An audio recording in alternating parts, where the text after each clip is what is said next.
Ocurrió hace poco más de 2 siglos, en una lejana porción de tierra al sur de casi todo. Un grupo de hombres y mujeres, sabiéndolo o no, comenzó a escribir la historia de un país que ni siquiera tenía nombre. ¿Cómo llegamos hasta aquí? ¿Cómo empezó todo?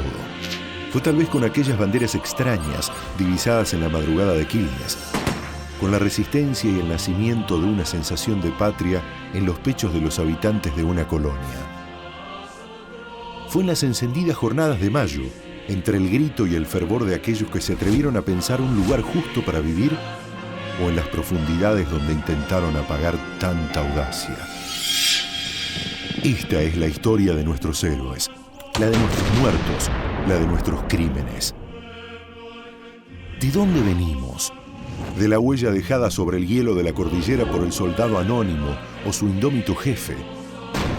¿O del rastro rojizo con que se tiñeron nuestras luchas, también de aquel orden tan parecido al miedo? ¿Cómo llegamos hasta aquí? Nos trajeron los iluminados fundadores del Estado con su carga de proyectos y de leyes, o ellos mismos con sus inconfesables listados de enemigos desterrados o muertos. El siglo XIX desplegó sus banderas de progreso incluso aquí, de un modo racional a veces, prepotente otras, pero en el siglo XX se trataría de que aquello pudiera ser de todos.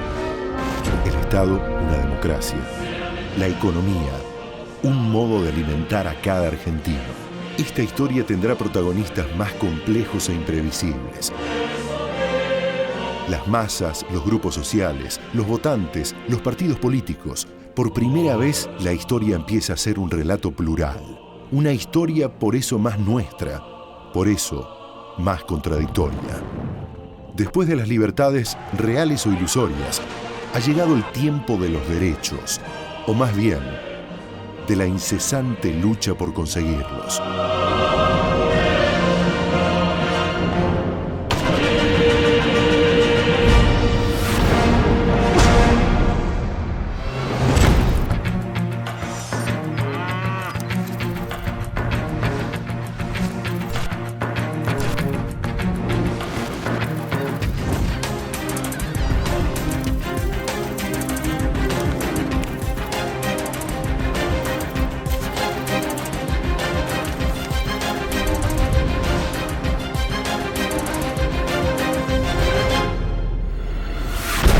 Capítulo 9. Hambre y violencia en el granero del mundo.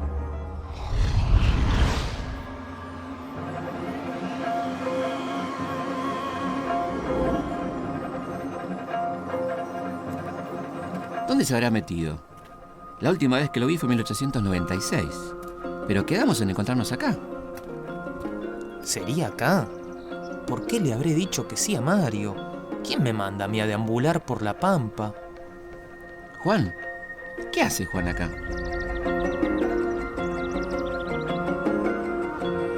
Pensé que no te iba a encontrar nunca. ¿Qué haces, Juan? ¿Cómo va? ¿Cómo andás? ¿Bien, vos? ¿Qué decís? Bien, todo bien. ¿Y Mario no venía? Mira, no sé. Me pidió que te diera un sobre. Ah, bueno, a ver.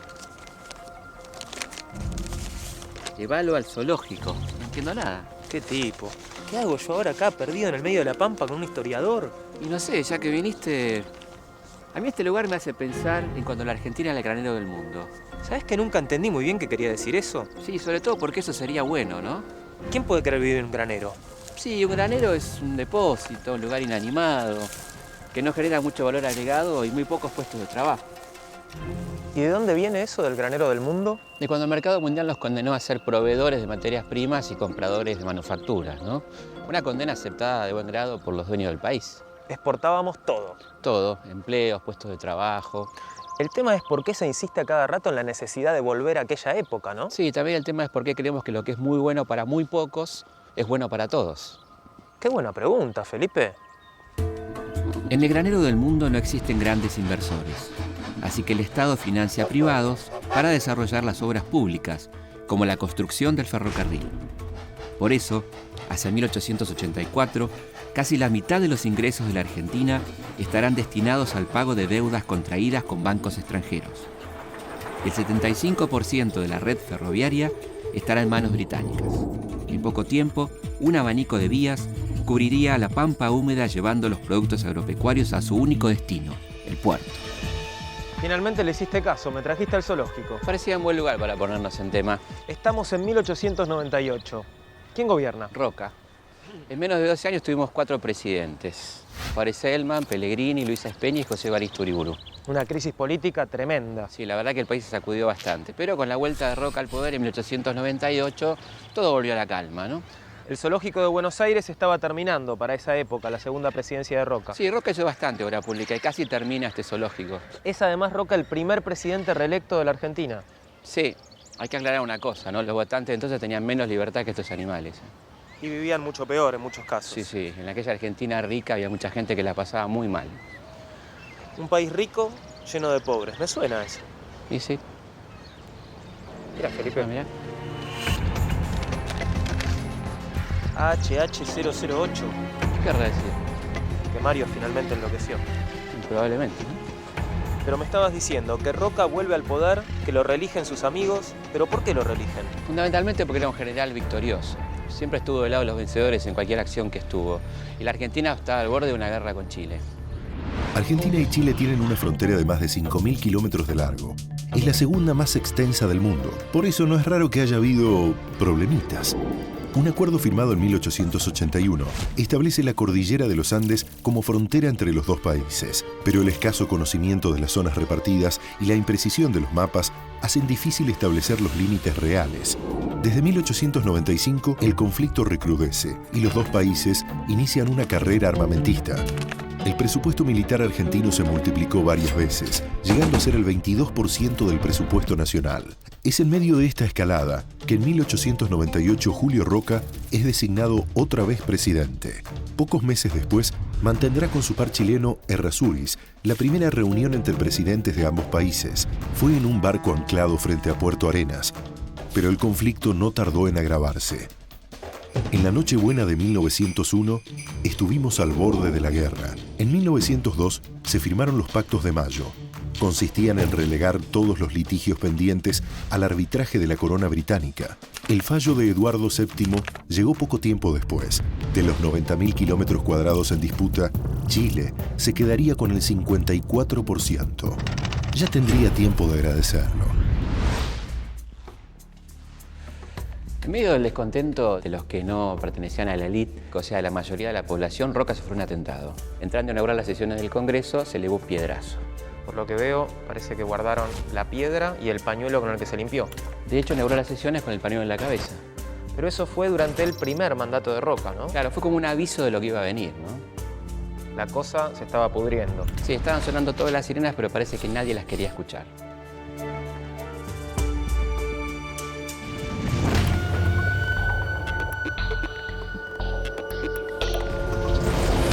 La Argentina fue un gran exportador de materia prima, ¿no? Lo que lo convierte en un importador de otro tipo de cosas, ¿no?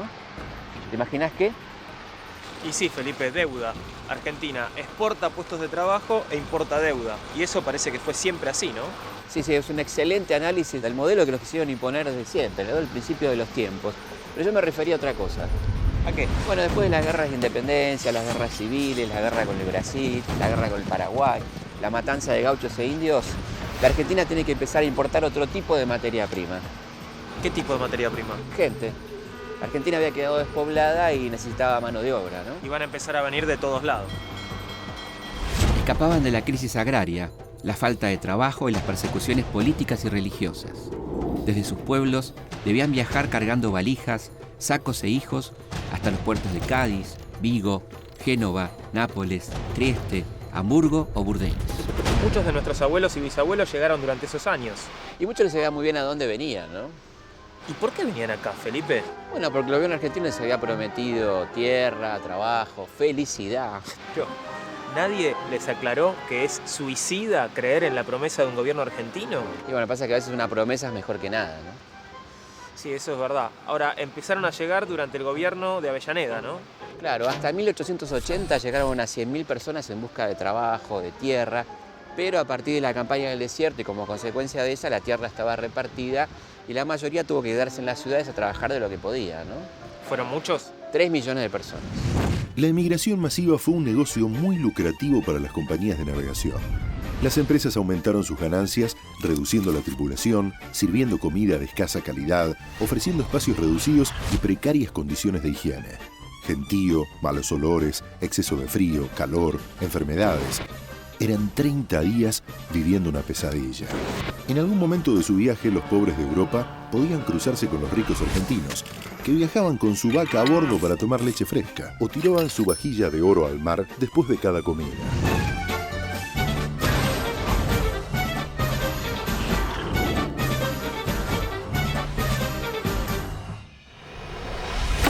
Los ricos de la Argentina llegaban a París a patinarse los dividendos generados por el granero del mundo.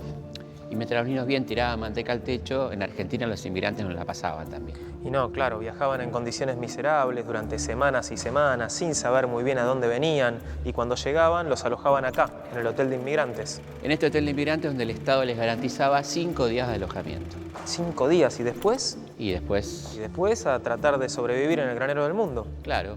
Pero ojo, porque los dueños graneros se equivocaban al suponer que podían prometer tierra, trabajo, felicidad y después someter a los inmigrantes a condiciones de humillación y miseria realmente increíbles. Y es que esas cosas siempre traen consecuencias, ¿no? Seguro, porque junto con el ejército desocupados y la mano de obra barata estaban importando también la rebelión. Attenti, compà. Escuchen, la situazione è grave. Tutti tenemos que sapere que hay que luchar por nuestro derecho. Tutti tenemos que sapere que lo più valioso que abbiamo es nuestra libertad. Infórmese. Hay que estar informato. No hay que sucumbir al imperio del capitale. Luchemos. La protesta umana. Esta es nuestra verdad. Lea la protesta umana. Hay que estar en contra del capitalismo.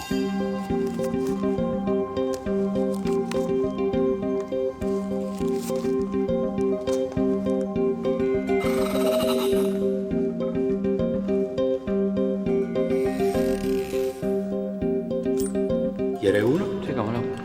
Muchas gracias.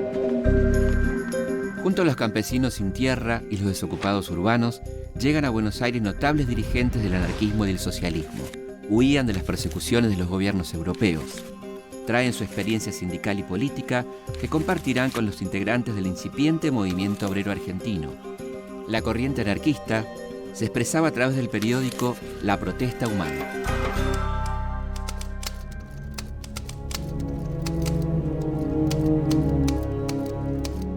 Se llega a ser anarquista cuando se tiene el odio racionado al régimen capitalista, a esta odiosa tiranía del dinero por todas partes denunciada, pero siempre más implacable, más amenazante y más peligrosa. Basta ver en acción a los hombres de la banca, a los intrigantes financieros y a los especuladores sin escrúpulos, la gente llamada de negocios, abogados, notarios, alguaciles, todos los canallas que manchan el papel timbrado de las naciones o de los pueblos.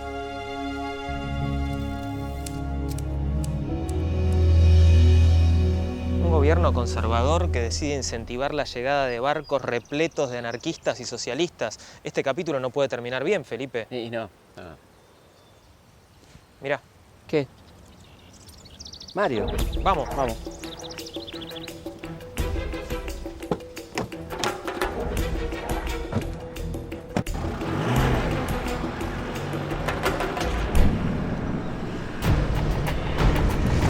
Hoy vomité la cara del ministro de Economía que estaba al lado de mi cama. No, en un diario, una foto. No dormí con el ministro de Economía. Yo soy burócrata lector, no burócrata ¿Estás seguro que era acá, Felipe? Según el mapa que estaba en la guantera, es acá. Te digo que me asusta un poco este lugar, ¿eh? Sí, A mí me encanta. Sí, vomité la cara del ministro de Economía que estaba al lado de mi cama. Te lo voy a ver. Vomité la cara del ministro de Economía que estaba al lado de mi cama. Discúlpenme. Así que ustedes llegan cuando se les canta. Muy bien. ¿Que nos estaban esperando? Y la verdad que ya no. Me disponía a hacer la pausa para la infusión que establece el convenio. ¿Nos puede decir qué es esto? Podría decirle, pero estaría violando el convenio. Porque parte de mi trabajo es brindar información Ahora, no debería trabajar porque estoy justo. En la pausa para la infusión que establece el convenio. Así es, compañero, muy bien. Bueno, les voy a decir. Este es el archivo total de la Nación. ¿Qué podemos hacer acá? Gracioso, pero usted es un hombre de historia. Acá tienen toda la información que quieren. Vamos, pidan, ¿qué se les ofrece? Yo, si no les molesta, no tiene mucho que ver, pero estoy muerto de hambre. ¿No me convida un vigilante? Gracias. Ahora, Juan, te quiero contar algo. ¿Vos sabés que en la cultura popular todavía quedan vestigios de la influencia anarquista? ¿En dónde? ¿En el vigilante que me estaba por comer? Claro. Hay uno que no sabe todavía. Los panaderos, que eran su mayoría anarquistas, denostaban a sus enemigos bautizando las facturas con ironía. Por ejemplo, Cañoncito y bomba de crema. para ridiculizar al ejército, Bola de fraile, suspiro de monja. para ridiculizar a la iglesia. Y el vigilante, para ridiculizar a la policía. Felipe, era mío el vigilante. ¿Suyo? Sí. No sea burgués, Di Natale, por favor. Oh, terminó la pausa. Discúlpenme. ¿Ustedes anarquismo dijeron? Anarquismo. Pasillo de 1900, al fondo a la izquierda. Gracias. Que lo disfruten. Gracias, Uy, quería preguntarle al historiador de dónde viene la frase al fondo a la izquierda.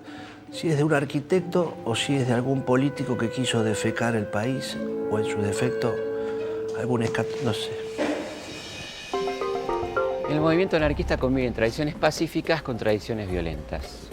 Lo cierto es que para principios del siglo son muy influyentes en el movimiento obrero. ¿Y qué hacen? ¿Forman partidos? ¿Quieren elecciones? Ellos están a favor de la acción directa, la organización obrera, la huelga general. ¿Y qué cambios proponen? Proponen destruir esta sociedad injusta para construir otra, sin patrones, sin gobiernos y sin religión. Una cosa gradual, digamos, moderada. ¿Sabes que lo que no me queda claro es qué diferencias había entre los anarquistas y los socialistas? Si querés jugamos al juego de las diferencias. Dale. El anarquismo lo trajeron los italianos y españoles. El socialismo vino a través de los primeros alemanes que llegaron perseguidos por Bismarck. La mayoría de los socialistas eran trabajadores calificados, artesanos, hombres capacitados en manejos de máquinas y hasta algunos profesionales. Los anarquistas tenían más inserción en los oficios. Eran carreros, choferes, panaderos. Los socialistas creen en las reformas graduales y en la acción parlamentaria. Los anarquistas creen que las reformas graduales y la acción parlamentaria son una traición a la clase obrera. El debut político del socialismo no fue muy auspicioso. Ocurrió en las elecciones legislativas del 8 de marzo de 1896. Así describía una víctima del sistema la farsa electoral del régimen. Vengo a votar por Juan B. Justo.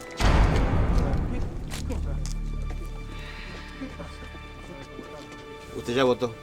No, fíjese, Dickman Enrique. Le digo que ya votó. Déjeme la mesa libre. No, pero debe ser un error. Ningún error, usted ya votó, mejor dicho, ya votaron por usted, así que por favor retírese. ¿Cómo oficial? Ni más ni menos. ¿Cómo que votaron por mí?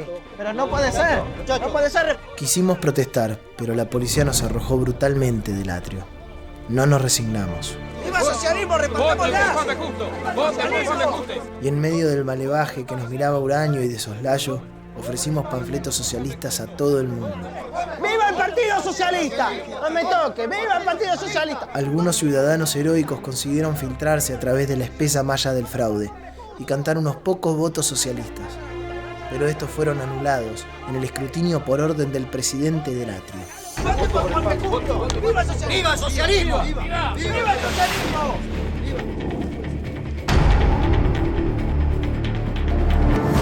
Nuestra historia oficial nos ha dejado una imagen casi idílica de nuestras clases dominantes, ¿no?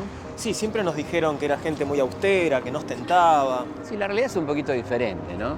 Los ricos de la Argentina, a la medida que fueron aumentando su fortuna, fueron abandonando aquella austeridad campestre para abrazar un lujo casi desmedido.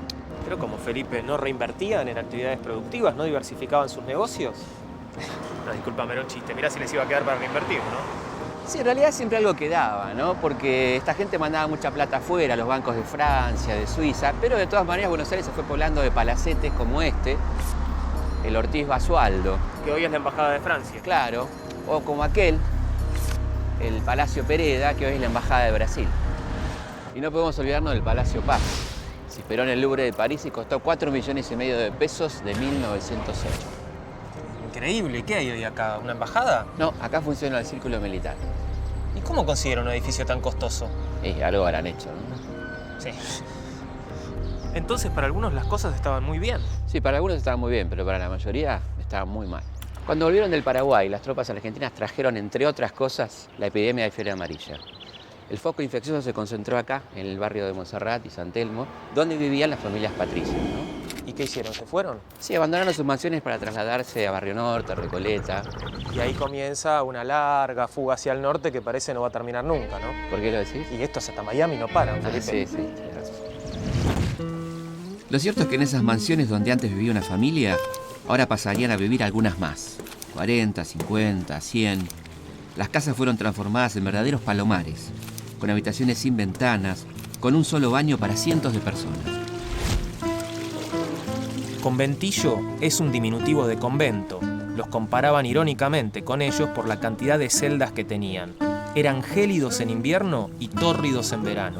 Eran insalubres, pero para los que recién llegaban de Europa era la única posibilidad de vivienda. Vamos. Vos no, tranquilo, ahora le toca al alemán.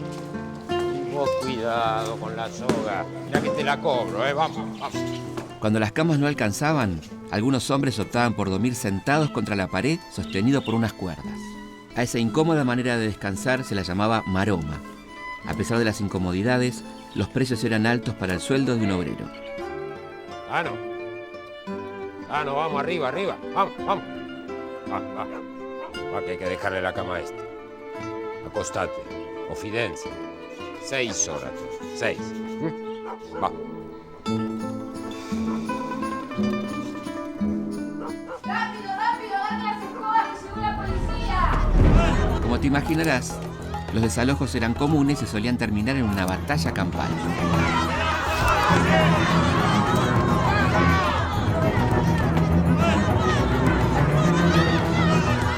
Coronel, tiene que hacer algo, deténgalos. ¿Cómo se atreve a decirme lo que tengo que hacer? ¿Quién es usted? Yo soy el encargado de esta casa. Le pido por favor que haga algo. Deje que la masa de los bajos fondos se exprese. Así lo vamos a poder identificar. En 1907 se produjo una novedosa huelga de inquilinos. Los habitantes de los conventillos de Buenos Aires, Rosario, La Plata y Bahía Blanca decidieron no pagar sus alquileres frente al aumento desmedido aplicado por los propietarios. ¡Silencio! ¡Silencio! ¡Calma! ¡Cálmense! ¡No podemos seguir viviendo en estas condiciones! ¡No podemos permitir que este sistema de explotación nos siga humillando! ¡Tenemos que pasar a la acción directa! Y eso significa no pagar más el alquiler. ¡No paguemos más el alquiler! ¡Mujeres, madres! ¡Barramos con estas escobas las injusticias del mundo! ¿Ven? ¡Vamos! Ahí tiene uno. Anarquista se nace. ¡Avance! ¡Vamos!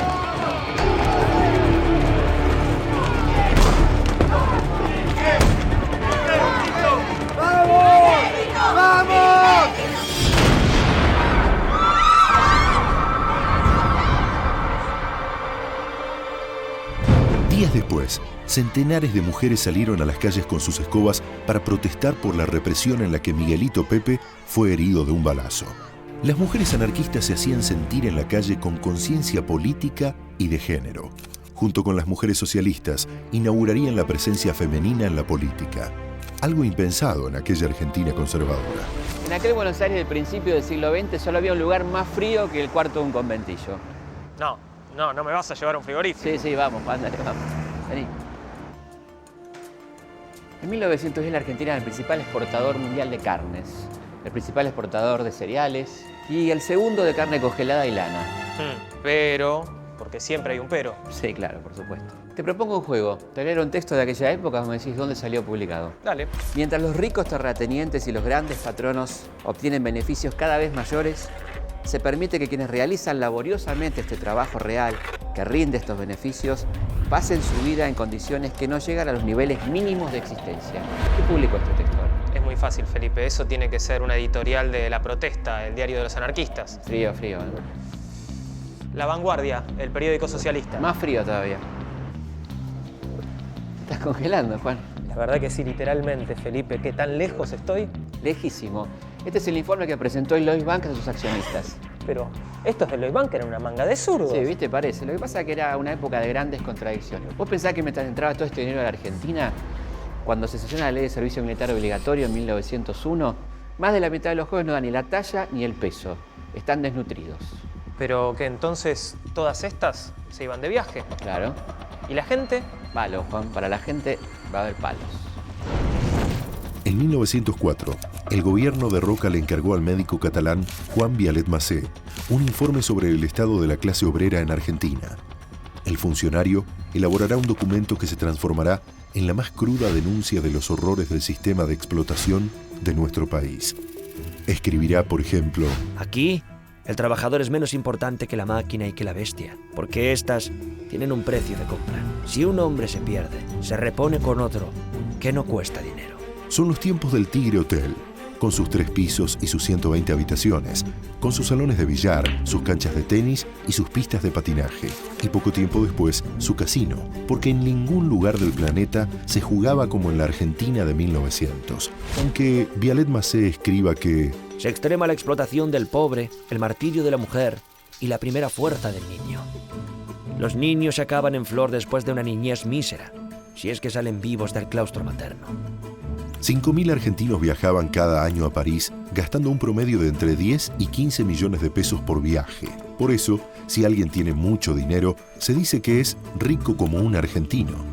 Para que te des una idea de quién pagaba la fiesta de las clases altas argentinas, la mitad del presupuesto de 1903 se iba en el pago de cuotas, amortización e intereses de nuestra deuda externa. Nada de esto podía terminar bien. No, claro que no. En 1896, unos 10.000 trabajadores ferroviarios que exigían una jornada de 8 horas, la anulación del trabajo los domingos y el pago doble de las horas extras fueron a la huelga durante 4 meses. Fue la primera medida de fuerza de alcance nacional. Por pedido de la empresa inglesa, intervinieron la Marina y el Ejército. 5 años después, en mayo de 1901, se crea la Federación Obrera Argentina, que nuclea a la mayoría de los gremios del país. En 1902, el gobierno de Roca promueve la Ley 4144, conocida como Ley de Residencia. La Ley de Residencia fue presentada por el escritor y senador Miguel Cané en el Congreso. Uy, qué lindo. Otra creación del autor de Juvenilia. Sí. ¿Y qué decía la ley? La ley permitía la expulsión de los extranjeros que el gobierno consideraba indeseables. No me digas nada. Socialistas, anarquistas, sindicalistas. Claro. El problema era que cuando el hombre llegaba a su país de origen podía ser condenado a muerte o a cadena perpetua, porque había venido a la Argentina escapando de esa persecución política, ¿no? Claro. Mirá, si me das a elegir me parece que me quedo con Juvenilia, aunque me cuesta mucho. Sí. ¿Y con la ley de residencia qué pasó? Y el movimiento obrero no se iba a quedar tranquilo. Ante la Ley de Residencia, el movimiento obrero reacciona enérgicamente. En noviembre de 1902, la FOA decreta la primera huelga general de la historia argentina. El acatamiento a la medida es muy amplio. Los puertos y muchas fábricas quedan paralizados. El gobierno decreta el estado de sitio. Se desata una violenta represión. En 1904, la FOA convoca un acto por el 1 de mayo en la Plaza Mazzini. A poco de iniciada la marcha comienza una represión policial que arrojará un saldo de varios muertos. Se decreta la huelga general pidiendo el encarcelamiento de los responsables. El gobierno tenía que hacer algo ante semejante agitación. El gobierno se limitó a hacer una pequeña reforma en el sistema de elección de diputados. Aplicó el sistema uninominal que permitía a cada ciudadano votar por un candidato en vez de votar por la lista completa. Y así resulta elegido Alfredo Palacios. Claro, que será el primer diputado socialista de toda América. Con Palacios llega al Parlamento de las ideas socialistas. Hace aprobar leyes tan importantes como, por ejemplo, el descanso dominical. Su primer debate importante es contra la ley de residencia. ¿Viste dónde salió? ¿Qué sé yo? Antes de Gardel y los bulevares de París, antes de la seda y el champagne, antes de las rubias de Nueva York y también antes del bandoneón, el tango tuvo de todo. Menos glamour. Fines del siglo XIX en Buenos Aires. Un universo de hombres solos, buscando alegría en los arrabales y en los piringundines. Los marineros que habían traído al puerto la música de la habanera cubana. Los inmigrantes que llegaban de a cientos de miles y 7 de cada 10 eran varones. Los militares que habían peleado en la campaña del desierto y ahora tenían todo el tiempo libre. Los criollos y los negros que mezclaban sonidos y pasos de baile de aquí y de allá. El tango andaluz, la contradanza española, el candombe. Entonces apareció la milonga. La milonga fue reina y señora, justo ahí, donde no sobraban señoras. Y los mejores payadores, como Gabino Ezeiza, también se subieron al carro del éxito, acercándole algunas rimas milongueras al pueblo trabajador. En teatros, en circos y en academias de baile, en fiestas de barrio, en los garitos y en los cafetines, quedó claro que primero hay que saber sufrir. Y se sufría, ¿eh? Pero habían encontrado con qué alimentarse el alma, una forma de sentir. Y un día, de todo ese menjunje, nació el tango. La Buenos Aires refinada de la época miró de costado la ribera del Riachuelo y los conventillos del sur, las percantas, los taitas y la gente de Avería. Pero después del desprecio, llegaría la fascinación. Los primeros tangos no tenían letra, pero alcanzaba con los títulos, ¿eh?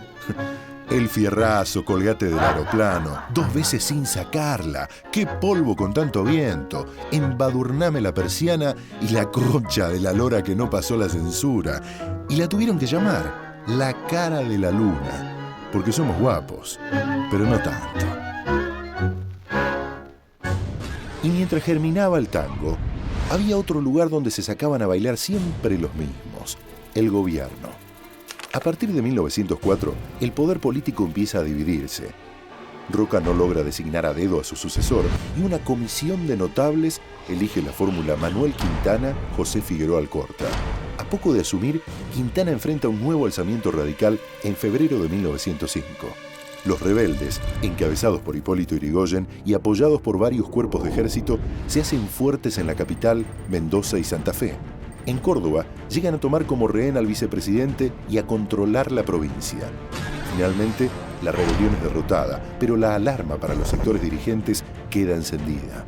Para sumar confusión, en 1906 muere Manuel Quintana y asume su vice, Figueroa Alcorta.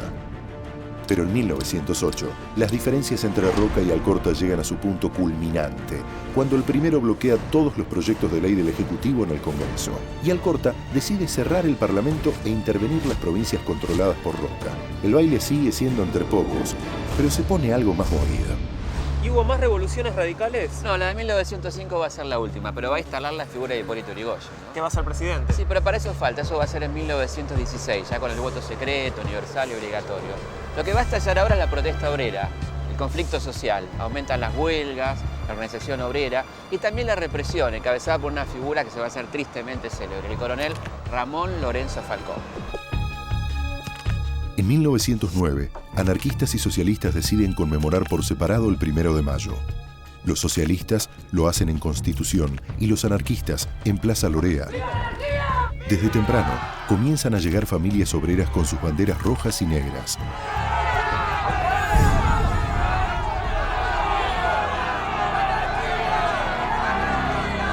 Protestan contra la desocupación y los bajos salarios. Fíjense, en lugar de usar nuestra bandera, usan la bandera roja. Esta masa indisciplinada de antiargentinos no tiene tradición ni origen. El coronel Ramón Lorenzo Falcón observa atentamente el acto. Muchos manifestantes al reconocerlo lo insultan y vuelan algunas piedras. Rusos nihilistas.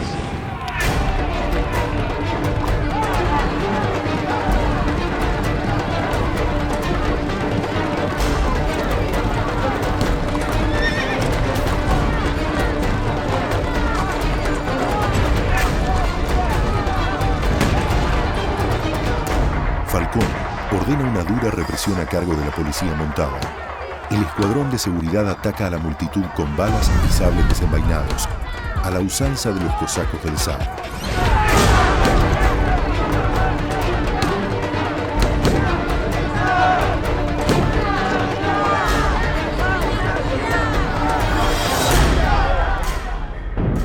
El saldo es de 11 obreros muertos y 80 heridos, entre ellos varios niños.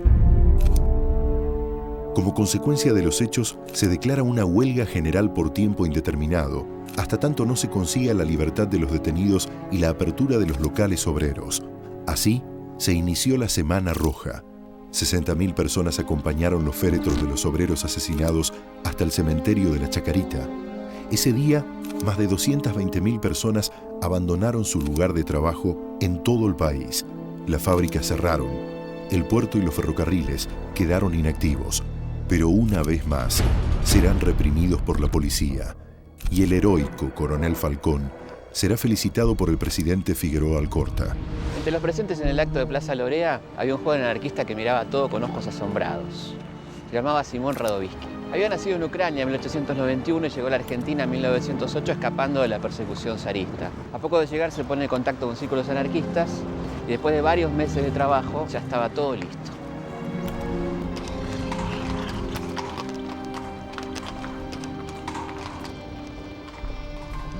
Disculpe, me distraje mirando a una señorita. ¿Qué me estaba diciendo? No, usted me estaba diciendo que es descendiente de moros. Ah, sí.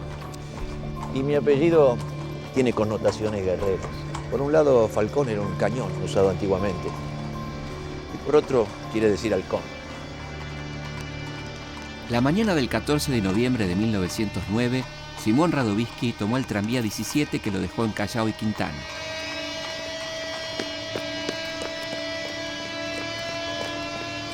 Radovisky caminó por Quintana hacia el cementerio de la Recoleta y esperó unos minutos. No puedo dejar de pensar en esa señorita.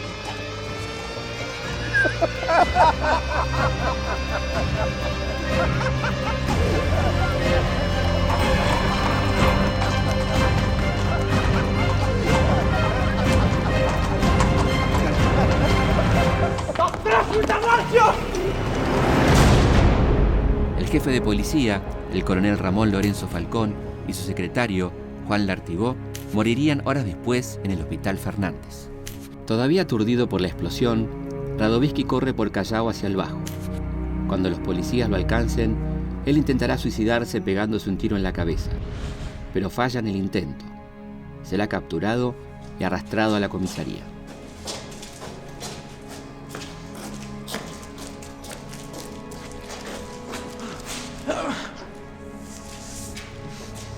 ¿Quién te mandó?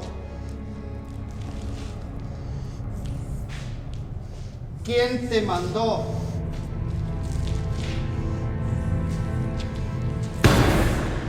En la comisaría 15, Radovisky fue sometido a torturas. Sin embargo, nunca dio los nombres de los compañeros con los que había planeado el atentado. ¿Quién está atrás de todo esto? ¿Eh? ¿Quién está atrás de todo esto?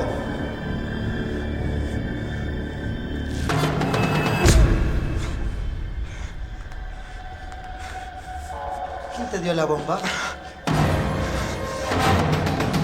¿Quién te dio la bomba?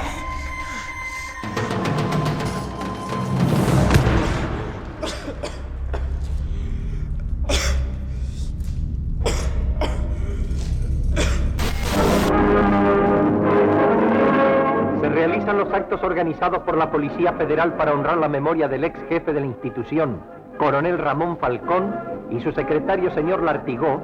En el monumento erigido en la avenida Quintana se depositan ofrendas florales en nombre de la jefatura.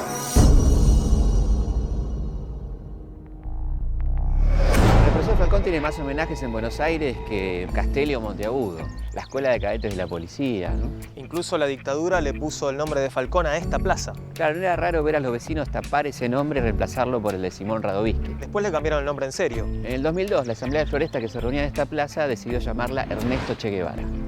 Pero no logran que el gobierno de la ciudad acceda a ese cambio. Sí, no solo eso, sino que en el 2007 el gobierno de entonces colocó una placa donde recordaba además que Falcón participó en la campaña del desierto. Por suerte parece que igual los vecinos no se rinden, ¿eh? Parece que no.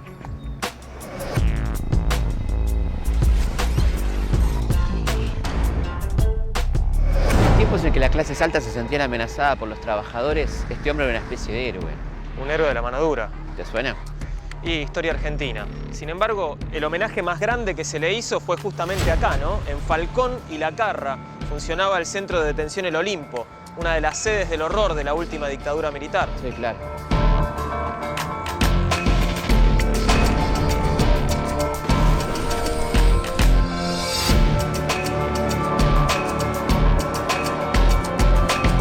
En 1902 la cárcel que estaba en la isla de los Estados se trasladada acá a Ushuaia, que por entonces era un pueblito de unas 40 casas más o menos. ¿Y quién la construyó, Felipe? Los propios presos, pero no solo la cárcel, también hicieron caminos, puentes, proveían la electricidad, el teléfono, fabricaban el pan. Todo era producto del trabajo de los presos. La cárcel de Ushuaia funcionó hasta 1947. Acá el poder obligaba a convivir a presos políticos con criminales peligrosos, ¿no? ¿Cómo quiénes? Y por ejemplo, Mateo Banks, considerado el primer asesino serial de la historia argentina, o Cayetano Santos Godino, más conocido como el Petiso Orejudo. ¿Un asesino de niños? Claro, que convivía con presos socialistas y anarquistas condenados después de la Semana Roja, o presos radicales condenados después del golpe del 30.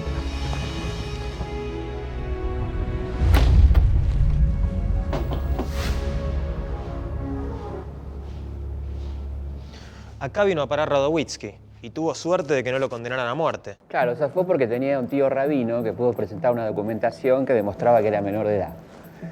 Pero en un proceso realmente de una rapidez inusitada, fue condenado a prisión por tiempo indeterminado acá en el penal de Ushuaia. Cada aniversario del atentado a Falcón era condenado a una celda solitaria a pan y agua durante 20 días. Acá estuvo 21 años hasta que lo indultó el presidente Irigoyen. Uy, vamos que llegamos tarde, ya se habla, ¿eh? ¿A dónde, Felipe? ¿A dónde vamos? Al primer aniversario del centenario de la Revolución de Mayo. Tratando de ocultar los claros indicios de injusticia y de creciente violencia social, en mayo de 1910, una Argentina atravesada por profundas contradicciones se apresta a celebrar el centenario de la Revolución de Mayo. Como en otros momentos de la historia, un gobierno de legitimidad dudosa intentará mostrarle al mundo un simulacro de país pujante y progresista. Esta avenida de Mayo, que fue el primer bulevar arbolado de la ciudad de Buenos Aires, una especie de sucursal de la Hispanidad, fue el lugar donde se produjeron los desfiles del centenario. ¿Y cómo fueron esos festejos? ¿Viste cómo son esos festejos, no? Desfiles de regimientos locales, de regimientos de países vecinos, barcos atracados en el puerto, ¿no? Nada demasiado original. No, nada demasiado original. ¿Pero pasó algo más? Sí, la gran bailarina Isadora Duncan bailó en nacional vestida solamente con la bandera argentina. Bueno, eso ya es más interesante. Sí, sí, claro. ¿Y quiénes vinieron? Bueno, fueron invitados todos los reyes y mandatarios del mundo occidental.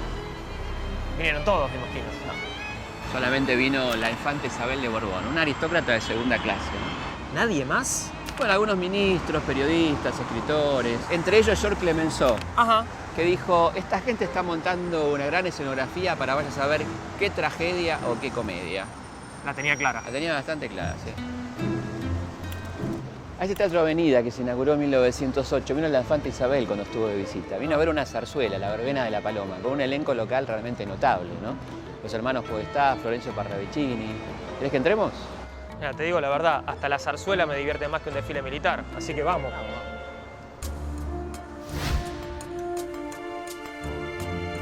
Entonces, Felipe, en la Argentina de 1910 festejaban todos. Bueno, no todos, ¿no? La Central Obrera Anarquista convocó un paro y una movilización que llevó más de 70.000 personas. Ah, eso le arruinaba la fiesta al gobierno, no se podían quedar de brazos cruzados. Absolutamente. Imagínate que Figueroa Alcorta decreta el estado de sitio y promueve una ley de defensa social que establecía la pena de muerte, limitaba la actividad sindical, prohibía el ingreso de extranjeros procesados y la prensa anarquista, ¿no? Qué linda manera de celebrar el centenario de la Revolución de Mayo, ¿no? Esto a Moreno le hubiera encantado. Sí, totalmente. A esto tenés que sumarle el accionar de los grupos de derecha que quemaban locales sindicales, anarquistas y socialistas, ¿no?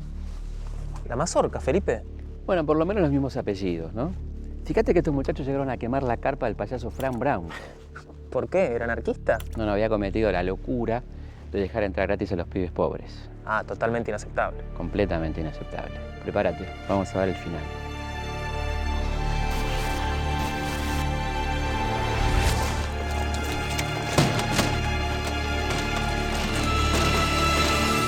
El centenario de la Revolución nos encontraba con estado de sitio, el Congreso clausurado.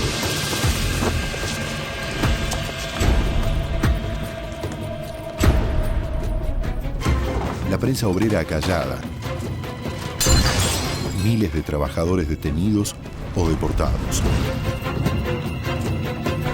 En 100 años, el poder colonial se había transformado en un poder igualmente concentrado e ilegítimo.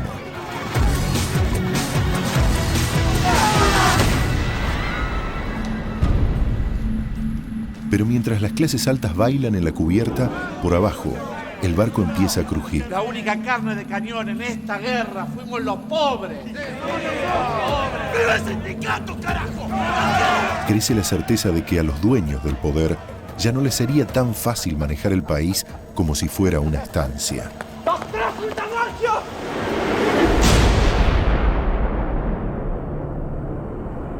anarquistas, maximalistas, extranjeros, judíos, rusos insolventes. Estoy armado, ¿eh? No van a lograr anexar la patria a su imperio bolchevique tiránico. Gestión y propiedad privada. Tranquilo, tranquilo, eso. ¡Paren, muchachos! ¡Paren, muchachos! ¡Hay represión en la Bacena! ¡Se están matando gente! ¡Vamos! En este bendito país sigue rigiendo la ley del dedo índice. El pueblo no vota. Y acompáñenos, por favor. Está bien, no se moleste, puedo ir solo. ¿Escucharon, señores? Este hombre quiere ir solo al cuarto oscuro. Señor presidente, llevamos 40 años de fraude. El radicalismo solo participará en los comicios si se garantiza que la ley electoral sale en tiempo y forma y si se garantiza la libertad del sufragio. ¿Cómo que votaron por mí? Pero no puede ser. No puede ser. ¡Viva el socialismo! ¡Repartámosla! Quiera mi país escuchar la palabra y el consejo de su primer mandatario. Quiera el pueblo votar. Pero ver quién ganó las elecciones presidenciales y esta porquería no anda. Las primeras elecciones nacionales bajo la ley Sáenz Peña han sido una auténtica fiesta cívica. El gobierno ampara todas las clases y cuida todos los intereses, buscando el bienestar común y corrigiendo la desigualdad. No se engañen, si no nos mandaron a la guerra fue porque el peludo nos mantuvo neutrales para seguir vendiendo a Inglaterra el fruto de los trabajadores explotados. Cuando parece que la civilización argentina se malogra, la Providencia crea la Liga Patriótica Argentina.